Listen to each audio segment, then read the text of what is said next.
Hello बच्चों, my self गौरव मिश्रा और आज मैं आपसे बात करने के लिए आ गया हूँ एनर्जी ऑफ सेटेलाइट निकालने। बच्चों, एनर्जी ऑफ सेटेलाइट्स आपको मैंने बता रखा है कि जैसे कोई सेटेलाइट रिवॉल्व करता है अर्थ के चारों तरफ, ठीक है, वैसे तो किसी भी प्लैनेट के चारों तरफ हो जाता है, बट हम लोग क्या कर रहे हैं, सारी कैलकुलेशन को अर्थ के रेस्पेक्ट में मान के चल रहे हैं, ठीक है।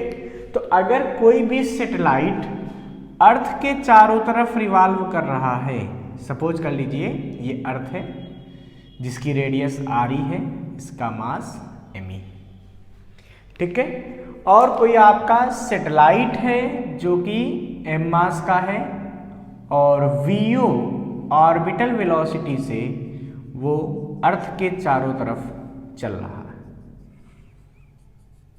कुछ इस तरीके से ये सैटेलाइट अपना मोशन कर रहा होगा। मान लेते हैं बच्चों, इस सैटेलाइट की अर्थ के सरफेस से हाइट कितनी है, स्मॉल h है, ठीक है, मीन्स ये पूरी रेडियस सैटेलाइट की कितनी है, small r। Small r is the radius of orbit of the satellite, ठीक है।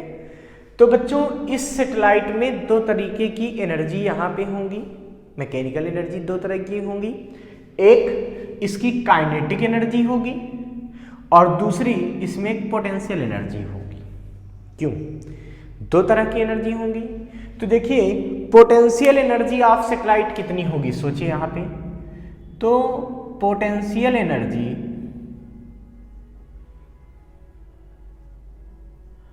Of satellite,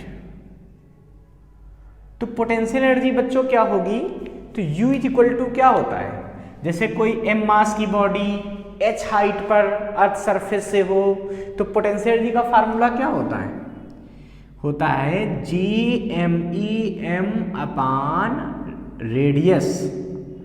radius means centre से डिस्टेंस, ठीक है, सेंटर से डिस्टेंस, ऑर्बिटल रेडियस ये आ जाएगी। तो GMEM upon distance of body from the centre, ये हो जाती है पोटेंशियल एनर्जी। और पोटेंशियल एनर्जी हमेशा कैसी होती है, निगेटिव होती है। क्यों? क्योंकि इनफाइनाइट पे टोटल एनर्जी जीरो मान के चलते हैं, इस वजह से, ठीक है। अब बच्चों बात करते हैं काइनेटिक एनर्जी कितनी होगी सैटेलाइट की। तो काइनेटिक एनर्जी ऑफ सैटेलाइट, इस सैटेलाइट की काइनेटिक एनर्जी जब आप निकालेंगे तो आपको सोचना चाहिए काइनेटिक एनर्जी के लिए क्या करेंगे भाई, बेसिक फार्मूला यूज करेंगे। क्या होता है, हाफ mv स्क्वायर। यहां पर v कितना है, ऑर्बिटल वेलोसिटी। v क्या है, ये है ऑर्बिटल वेलोसिटी। और ऑर्बिटल वेलोसिटी का फार्मूले का डेरिवेशन हम पहले आपको सिखा चुके हैं, ठीक है। तो काइनेटिक एनर्जी कितनी आ जाएगी बच्चों, हाफ m वी नॉट। तो देखिए वी नॉट अभी हम लोगों ने डिराइव किया था पिछली वीडियो में अपनी, क्या था, रूट में GME अपान स्मॉल r, ठीक है। वैल्यू पुट कर देंगे ऑर्बिटल वेलोसिटी का, तो क्या मिलेगा हमको, GME अपान स्मॉल r। क्यों? क्योंकि रूट हट गया स्क्वायर से। ये काइनेटिक एनर्जी बच्चों आ गई, ठीक है। अब हमको बच्चों चाहिए क्या थी, हमको चाहिए थी टोटल एनर्जी ऑफ सैटेलाइट। हमको चाहिए total energy of satellite. Total energy क्या होगी बच्चों, तो आपको पता है कि जो टोटल एनर्जी होती है इसका फार्मूला होता है kinetic energy plus potential energy. अगर कोई बॉडी कहीं मोशन कर रही है तो उसमें दो तरीके की अगर एनर्जी पॉजिटिव हो रही है, काइनेटिक और पोटेंशियल, तो दोनों का सम कर देंगे, वो क्या होगी, टोटल एनर्जी होगी। तो बच्चों टोटल एनर्जी की वैल्यू क्या आएगी, काइनेटिक एनर्जी देखिए GMEM अपान 2r, ठीक है, प्लस पोटेंशियल एनर्जी, तो वो तो माइनस में आई है तो माइनस में वैल्यू रख दीजिए। तो क्या आएगा बच्चों, GMEM अपान स्मॉल r। अब जब दोनों को हम ऐड करेंगे तो टोटल एनर्जी का फार्मूला क्या बचेगा, GMEM upon 2r। This will be value of total energy, this will be the value of total energy of the satellite. तो E इज इक्वल टू आ गया माइनस का GMEM/2R। बच्चों यहाँ पे सबसे बेसिक बात ये है कि जो टोटल एनर्जी सैटेलाइट की आती है ये हमेशा निगेटिव आती है, ठीक है। तो ये निगेटिव क्यों आती है? क्योंकि सैटेलाइट अर्थ के रिस्पेक्ट में क्या है, बाउंड है, और जो बाउंडेड कोई भी बॉडी होती है उसकी टोटल एनर्जी हमेशा निगेटिव होती है। या आप ऐसे भी समझ सकते हैं कि सैटेलाइट की एट इन्फिनिटी काइनेटिक एनर्जी और पोटेंशियल एनर्जी दोनों जीरो होती है। इन्फिनिटी पे दोनों एनर्जी क्या होती है, जीरो होती है। इसका मतलब सैटेलाइट की टोटल एनर्जी भी इन्फिनिटी पे जीरो होती है। अब इन्फिनिटी पे तो जीरो होगी, बट यहाँ पास में अगर मैं बात करूँ, अर्थ के पास में कहीं पर जब ये सैटेलाइट होगी, रिवॉल्व हो रही होगी, तो उस समय इसकी काइनेटिक एनर्जी तो कभी निगेटिव हो नहीं सकती, क्योंकि काइनेटिक एनर्जी तो किसी बॉडी की निगेटिव नहीं होती। क्यों? क्योंकि काइनेटिक एनर्जी होता है 12 mv²। ना तो कभी मास निगेटिव होगा, ना वेलोसिटी निगेटिव होगी। इसका मतलब कभी काइनेटिक एनर्जी भी निगेटिव नहीं हो सकती। अब बच्चों, जब काइनेटिक एनर्जी निगेटिव नहीं हो सकती तो यहाँ पे क्या होगा, पोटेंशियल एनर्जी निगेटिव हो जाएगी, और इसकी वजह से टोटल एनर्जी भी निगेटिव हो जाएगी। क्यों? क्योंकि अगर जीरो हो गई टोटल एनर्जी तब तो वो इन्फिनिटी पे चला जाएगा, क्योंकि इन्फिनिटी पे टोटल एनर्जी जीरो होती है। तो जीरो ना हो, इसका मतलब क्या है, टोटल एनर्जी थोड़ी सी कम रहे, कम रहे तो इसका मतलब क्या हुआ, निगेटिव हो जाती है। इसी वजह से टोटल एनर्जी हमेशा निगेटिव रहती है। तो आप ये भी कह सकते हैं कि सैटेलाइट अर्थ से बाउंड होता है, इस वजह से टोटल एनर्जी निगेटिव होती है। या ये कह सकते हैं at infinity total energy zero, that's why the total energy of the satellite in the orbit is always negative. बच्चों, अगर आप चाहें तो स्मॉल r को क्या लिख सकते हैं, Re+H।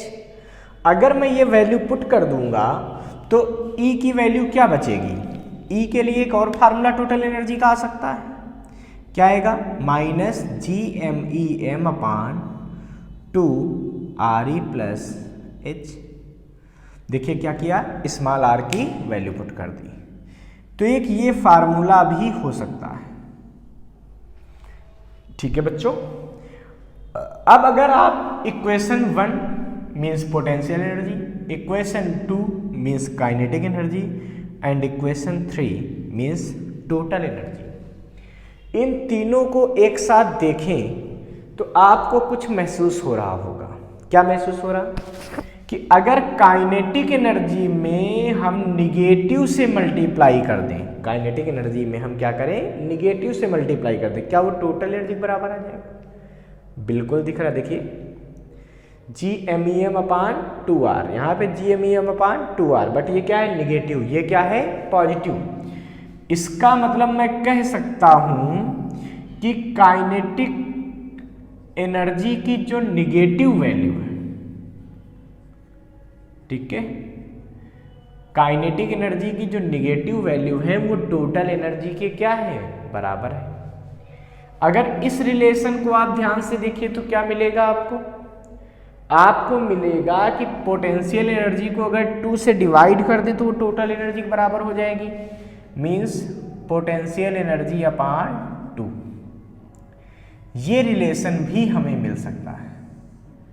बच्चों, कई बार देख के लोग सोचते हैं कि ऐसा कैसे हो गया कि टोटल एनर्जी बराबर हाफ ऑफ पोटेंशियल एनर्जी है। लोगों को ऐसा लगता है कि पोटेंशियल एनर्जी कम होनी चाहिए थी और टोटल एनर्जी ज़्यादा होनी चाहिए थी। क्यों?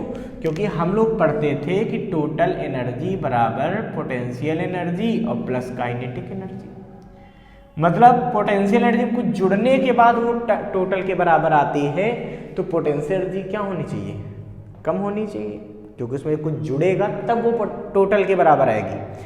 इसका मतलब पोटेंशियल एनर्जी लेस होती है और टोटल एनर्जी क्या होती है, ज़्यादा होती है। बट यहाँ पे क्या आया बच्चों, यहाँ पे आया कि टोटल एनर्जी हाफ है, आधी है, किसकी, पोटेंशियल की। मतलब देखने में लगता है कि टोटल एनर्जी जो है वो लेस है किससे, पोटेंशियल एनर्जी से। ऐसा लगता है ना भाई इसका आधा करेंगे तब इसके बराबर है, इसका मतलब ये टोटल इससे क्या है, ज्यादा है ज्यादा। लेकिन वास्तविकता में अभी भी टोटल एनर्जी की ही इफेक्टिव वैल्यू बड़ी है। क्यों? क्योंकि ये दोनों चीजें कैसी हैं बच्चों, निगेटिव में है। ये दोनों चीजें क्या हैं, निगेटिव में है। ठीक है, तो आपको देखने में लगता है कि टोटल एनर्जी क्या है, वो बड़ी है, टोटल एनर्जी क्या है, छोटी है U से, लेकिन ये माइनस में छोटी है। और माइनस का जो छोटा नंबर भी होता है ना उसकी वैल्यू बड़ी होती है। मतलब माइनस का 2 जो है वो बड़ा होता है -4 से। तो दोनों निगेटिव होने की वजह से पोटेंशियल एनर्जी बड़ी होती है, बट माइनस होने की वजह से उसकी इफेक्टिव वैल्यू क्या होती है, टोटल एनर्जी से कम होती है। ठीक है, तो टोटल एनर्जी अभी भी ज्यादा है पोटेंशियल एनर्जी से, बट उसका वैल्यू कम क्यों दिख रहा है, क्योंकि वो माइनस में है सब पूरा, इस वजह से। ठीक है बच्चों, अब देखिए बच्चों, जब इतना आप समझ गए तो आप यहां फार्मूले से देखिए क्या दिख रहा है आपको दिख रहा है टोटल एनर्जी ये है यहां पे। ठीक है, अगर हम ये सोचे किसी सैटेलाइट को हमको इन्फिनिटी पे भेजना हो, अगर किसी सैटेलाइट को यहां चल रहा था और हमें चाहते हैं हम इसमें कोई ऐसे अलग से एनर्जी इसको दे दें जिससे कि ये कहां चला जाए, इन्फिनिटी पे चला जाए, भाग जाए यहां से। ऐसा कैसे कर सकते हैं? तो भाई सीधी सी बात है कि ये चारों तरफ घूम रहे हैं। अगर इसकी काइनेटिक एनर्जी को बढ़ा दिया जाए तो ये कहां चला जाएगा, इन्फिनिटी पे। अब भाई कितनी काइनेटिक एनर्जी दे दी जाए कि ये इन्फिनिटी पे चला जाए? तो आपको एक बात बच्चों क्लियर होनी चाहिए कि किसी भी सैटेलाइट को इन्फिनिटी पे अगर भेजना है तो उसकी यहां पे टोटल एनर्जी वही कर देनी चाहिए जो कि इन्फिनिटी पे टोटल एनर्जी होती। और आपको पता है किसी सैटेलाइट या किसी भी बॉडी की इन्फिनिटी पे टोटल एनर्जी क्या होती है, 0। वहां पे काइनेटिक एनर्जी 0, पोटेंशियल एनर्जी 0 और टोटल एनर्जी 0, ये मान के चलते हैं। इसका मतलब ये हुआ कि टोटल एनर्जी अगर 0 हो गई तो ये कहां पहुंच जाएगा, इन्फिनिटी पे। जबकि यहां पे सैटेलाइट की टोटल एनर्जी है कितनी, ये वैल्यू। अब इसको कितनी एनर्जी काइनेटिक में दे दें कि ये इन्फिनिटी पे चली जाए, तो इसकी टोटल एनर्जी को 0 बनाना है। 0 कब बन सकता है, जितना माइनस में है। अगर इतनी ही एनर्जी इसको प्लस में दे दे तो ये कहां चला जाएगा, इन्फिनिटी पे। इस एनर्जी को बोलते हैं बाइंडिंग एनर्जी। इसको हम लोग क्या बोलते हैं बच्चों, बाइंडिंग एनर्जी।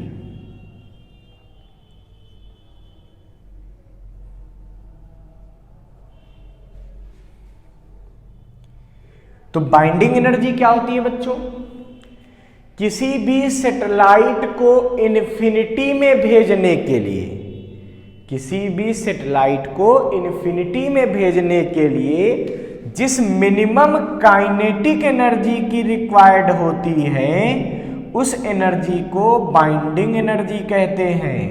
और the value of binding energy is equal to कितनी होगी, टोटल एनर्जी को 0 बनाना है तो सोचो कितनी एनर्जी देनी पड़ेगी, जितनी माइनस में एनर्जी है इतनी ही उसको क्या करनी पड़ेगी बच्चों, प्लस में देनी पड़ेगी। यानी क्या आएगा, +GMEM/RE+H।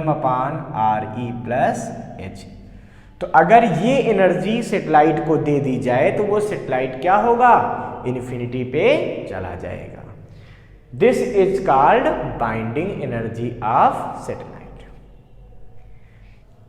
ठीक है बच्चों, अब देखिए इस टॉपिक के बाद हम लॉन्चिंग ऑफ सैटेलाइट पढ़ेंगे बच्चों।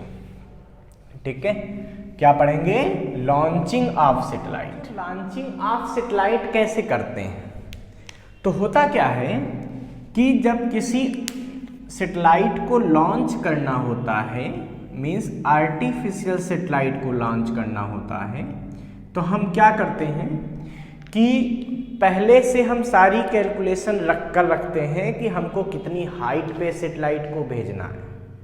ठीक है, और मल्टी स्टेज रॉकेट की हेल्प से हम सैटेलाइट को लॉन्च करते हैं। इसके लिए हम क्या करते हैं, पहले हम अर्थ सरफेस से जिस हाइट पे हमको सैटेलाइट चाहिए उस हाइट तक हम सैटेलाइट को भेज देते हैं। मान लीजिए यहाँ चाहिए, तो यहाँ तक हमने इसको क्या किया, सेंड किया, रॉकेट की हेल्प से रॉकेट से अटैच करके सैटेलाइट को यहाँ तक भेजा। उसके बाद यहाँ पे स्पेशल मैकेनिक्स उसमें पहले से हम लोग फिट कर देते हैं कि स्पेशल मैकेनिज्म होता है जिसकी हेल्प से वो इतनी हाइट पर जाके एक रॉकेट को थ्रस्ट दे देता है, एक यहाँ से थ्रस्ट धक्का दे देता है, एक वेलोसिटी प्रोवाइड कर देता है, ठीक है। और उस थ्रस्ट की वजह से सैटेलाइट आगे जाना चाहता है, बट अर्थ के ग्रेविटेशन की वजह से क्या मिलता है उसको, एक अंदर की तरफ एक पुल मिलता है। उस पुल की वजह से सैटेलाइट चारों तरफ घूमने लगता है, ठीक है। अब जब पुल दिया जाता है, जो यहां से वेलोसिटी दी जाती है, उस वेलोसिटी के हिसाब से तय होता है कि इस सैटेलाइट का पाथ कैसा होगा, अर्थ के चारों तरफ इस सैटेलाइट का पाथ कैसा होगा। तो भाई ऐसा है, मान लीजिए कि यहां पे आपने v वेलोसिटी दी, ये सैटेलाइट अर्थ सरफेस से मान लीजिए h हाइट पर है, जबकि रेडियस ऑफ अर्थ कितनी है, r है। बच्चों आपको एक बात तो पता होगी कि अगर इस पॉइंट को P कह दें और मान लें यहां से एक सैटेलाइट लॉन्च हो रहा है जिसको हम v वेलोसिटी प्रोवाइड कर रहे हैं, तो बच्चों इस सैटेलाइट की दो वेलोसिटी यहाँ पर हमको पता होनी चाहिए कि एक तो होती है ऑर्बिटल वेलोसिटी, जिसकी हेल्प से सैटेलाइट अर्थ के चारों तरफ घूम सकता है सर्कुलर ऑर्बिट में। तो ऑर्बिटल वेलोसिटी ऑफ सैटेलाइट क्या होती है,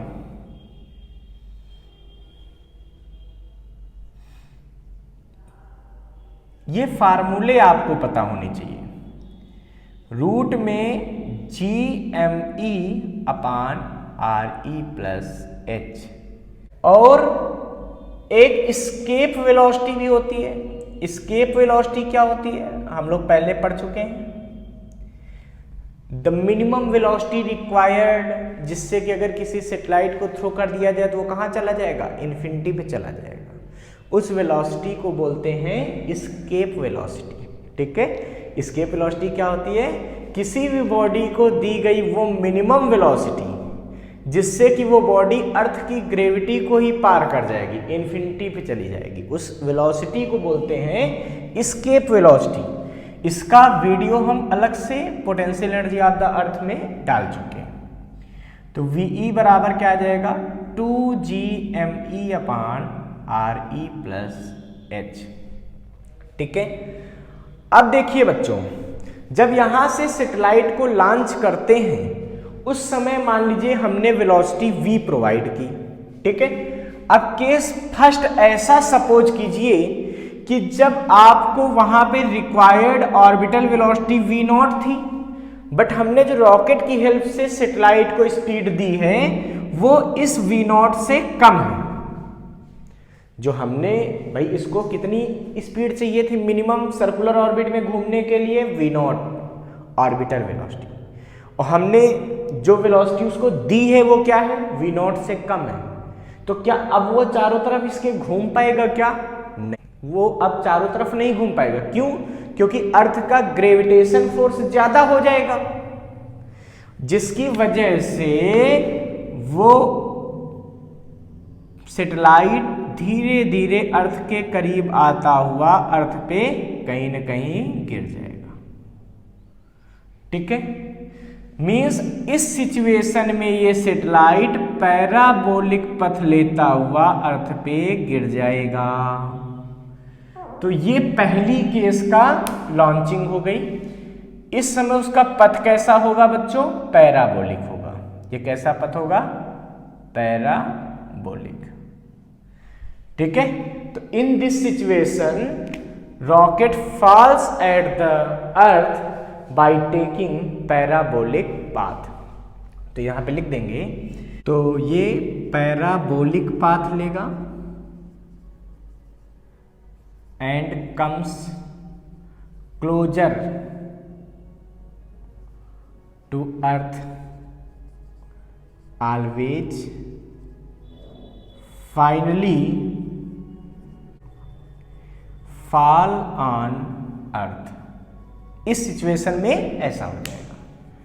अब बच्चों अगर मैं सपोज कर लूं कि जो गिवन वेलोसिटी है वो ऑर्बिटल के अगर बराबर हो जाती तो कैसा इसका पाथ होता। तो बच्चों अगर गिवन वेलोसिटी ऑर्बिटल के बराबर हो जाएगी तो ये सैटेलाइट क्या करेगा, सर्कुलर पाथ लेता हुआ चारों तरफ घूमता रहेगा। ठीक है, तो सेकंड सिचुएशन में सैटेलाइट क्या होगा, सर्कुलर पाथ लेकर। ये सेकंड सिचुएशन है बच्चों, इसका पाथ कैसा हो जाएगा, सर्कुलर हो जाएगा। और it revolve around the earth. क्यों, क्योंकि इस सिचुएशन में जो अर्थ का ग्रेविटेशन पुल है वो इस सैटेलाइट को सेंट्रिपिटल फोर्स प्रोवाइड कर देगा। तो सैटेलाइट घूमता रहेगा अर्थ के चारों तरफ। और आपको पता है यहाँ पे कोई फ्रिक्शन तो होता नहीं, तो सैटेलाइट एक बार घूमना शुरू हो गया ना तो बहुत लंबे टाइम तक वो लगातार घूमता ही रहता है। ठीक है, तो इस वजह से ये लगातार घूमता रहेगा। क्यों, क्योंकि यहाँ पे कोई एनर्जी लॉस करने वाले भी नहीं है। ठीक है, एनर्जी यहाँ पे कुछ लॉस नहीं होनी, इसलिए सैटेलाइट बहुत लंबे समय तक सर्कुलर पाथ में मूव करता रहेगा। कब, जब लॉन्चिंग की स्पीड ऑर्बिटल वेलोसिटी के बराबर हो जाती है। तो बच्चों इस सिचुएशन में satellite revolve around earth in circular orbit. ठीक है, अगर तीसरी सिचुएशन बच्चों आ जाती है कि हमारी जो वेलोसिटी जो कि हम दे रहे हैं, ठीक है, इस वेलोसिटी की वैल्यू ऑर्बिटल वेलोसिटी से ज़्यादा हो जाए लेकिन एस्केप से कम हो रहे, मतलब इतनी भी नहीं दे दी कि वो इन्फिनिटी पे चला जाए, बट ऑर्बिटल से थोड़ी सी ज़्यादा दे दी। अब क्या होगा सोचिए। तो इस सिचुएशन में बच्चों सैटेलाइट क्या करेगा, अर्थ के चारों तरफ, ठीक है, इलिप्टिकल पाथ लेता हुआ घूमता रहेगा। इस समय सैटेलाइट कैसा चलेगा, इलिप्टिकल पाथ लेता हुआ अर्थ के चारों तरफ चलता रहेगा।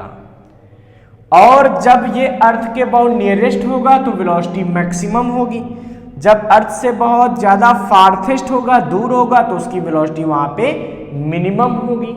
ठीक है, क्योंकि एंगुलर मोमेंटम पूरे पाथ में क्या रहेगा, कंजर्व रहेगा।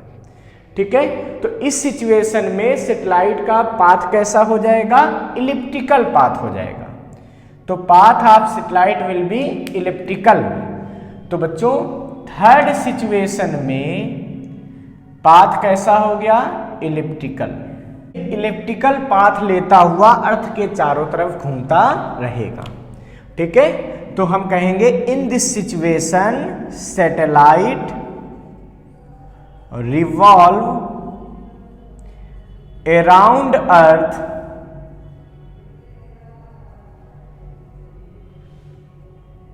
इन इलिप्टिकल ऑर्बिट। कैसा ऑर्बिट होगा, इलिप्टिकल होगा।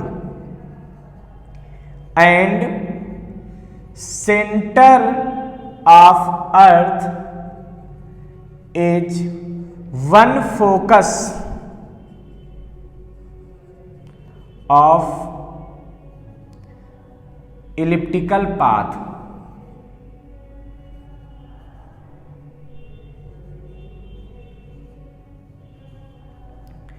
और जो अर्थ का सेंटर है इस इलिप्स का एक क्या हो जाएगा, फोकस हो जाएगा। दो फोकस होते हैं ना इलिप्स के, तो एक सेंटर अर्थ वाला हो जाएगा, ये O, ये उसका क्या बन जाएगा, सेंटर बन जाएगा। ठीक है, और ध्यान रखना इसमें स्पीड क्या होगी, जब मैक्सिमम डिस्टेंस, जब मिनिमम डिस्टेंस पर होगा तो स्पीड क्या होगी, मैक्सिमम होगी इस सिचुएशन में, और यहां पे स्पीड क्या होगी, मिनिमम होगी। ठीक है, क्यों, क्योंकि और एंगुलर मोमेंटम इस सैटेलाइट का क्या रहेगा, कांस्टेंट। एंगुलर मोमेंटम वैसे भी कांस्टेंट रहता है, अगर ये सर्कुलर था तब तो हर जगह कांस्टेंट ही था। इलिप्टिकल पाथ में भी एंगुलर मोमेंटम सैटेलाइट का क्या रहेगा, हमेशा कांस्टेंट रहेगा। इसीलिए सैटेलाइट जब मिनिमम डिस्टेंस पर होगा तो इसकी स्पीड क्या होगी, मैक्सिमम होगी। जब मैक्सिमम डिस्टेंस पर होगा तो इसकी स्पीड क्या होगी, मिनिमम होगी। क्यों, क्योंकि एंगुलर मोमेंटम होता है ना MVR, क्या होता है MVR। तो ये जब कांस्टेंट है इसका मतलब ये हुआ m तो कांस्टेंट होता है तो v × r बराबर कांस्टेंट। तो जहां पे r ज्यादा होता है वहां पे वेलोसिटी कम होती है, इसीलिए यहां पे वेलोसिटी कम होगी, यहां पे वेलोसिटी ज्यादा होगी। चलिए हम अपने फोर्थ केस में डिस्कस करते हैं। If speed given to the satellite is equal to escape velocity. अब हमने क्या सोचा कि जो हमने स्पीड दी थी वो सीधे किसके बराबर कर दी, एस्केप के। तो एस्केप वेलोसिटी बराबर दे दोगे तो क्या होगा, अब सैटेलाइट एस्केप वेलोसिटी बराबर वेलोसिटी पा चुका है ना, तो सीधा सीधा इससे भाग जाएगा बिल्कुल। ठीक है,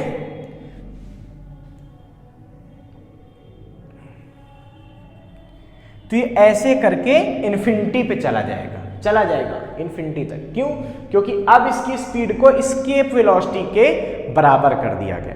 बट इस समय जब वो इन्फिनिटी पे जाएगा तो उसका पथ कैसा होगा, वो पैराबोलिक पथ लेगा। कैसा लेगा बच्चों, पैराबोलिक पथ।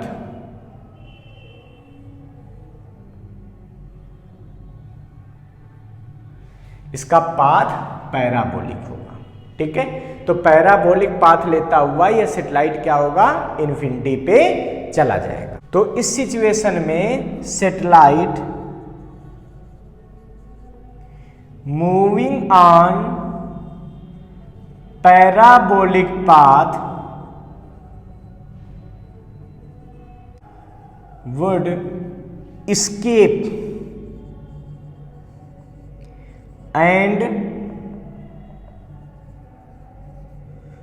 never to return। वो इन्फिनिटी पे चला जाएगा और वापस नहीं आएगा।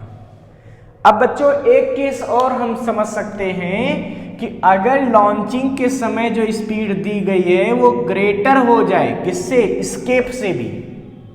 तो अगर एस्केप वेलोसिटी से भी ज्यादा स्पीड दे दी गई ना बच्चों, तो ये सैटेलाइट बिल्कुल ऐसे भाग जाएगा। ठीक है, इन्फिनिटी पे चला जाएगा। और एस्केप से भी ज्यादा स्पीड दे दी ना, तो इसका जो पथ होगा उस समय वो हाइपरबोला होगा। कैसा पथ होगा, हाइपरबोला।